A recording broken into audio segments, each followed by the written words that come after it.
crackers, and that's going to sound a little funky, but what we're going to do is take a tray of salami like this, bake it in the oven for about 15 minutes at 3 1/4, and the salami will crisp up and literally take on the consistency of a cracker. Once they cool, we'll dab them to get a little of the grease out of the way, and then we'll cover them with thyme-infused sour cream and a delicious slice of fresh ahi tuna.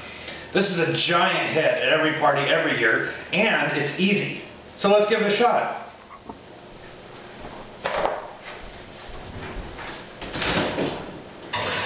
Salami is in the oven baking, we can get the sour cream ready. You're just going to need your basic sour cream. This is an 8-ounce container, and we're going to mix it together with some fresh thyme.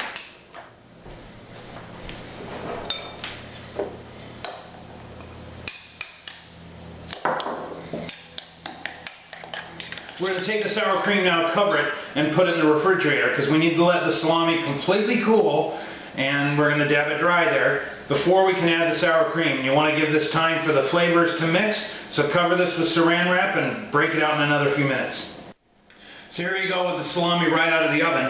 You can see that it's just started to brown around the edges. This is perfect. So we're going to spatula these off onto paper towel and let them dry out for a little while.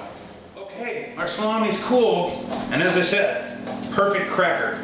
Absolutely cool. It's going to be a great taste combination. Now, we're going to put a small amount of sour cream on each of these, and actually you could finish it there, but what we're going to do is cut some fresh ahi tuna and put it over the top. But I'm just saying the ahi is an optional step, but these crackers with just a little bit of this thyme sour cream are a spectacular appetizer.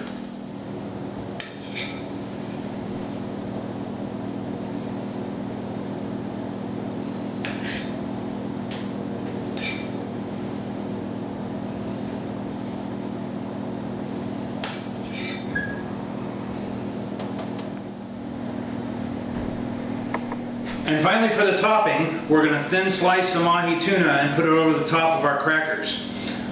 Fresh grade ahi tuna you can get at the store. It's really fantastic. It's usually used in sushi. Makes a really great topping for this.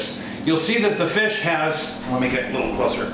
You'll see that the fish has a grade in here, a grain. You want to cut with the grain and cut it nice and thin.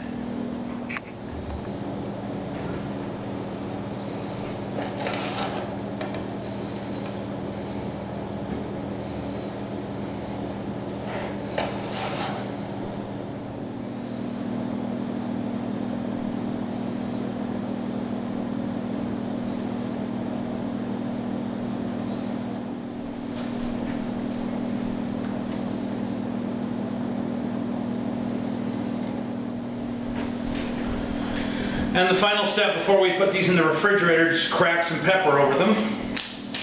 And you are all set with appetizer number 2. And we'll get started with appetizer number 3 just in a sec.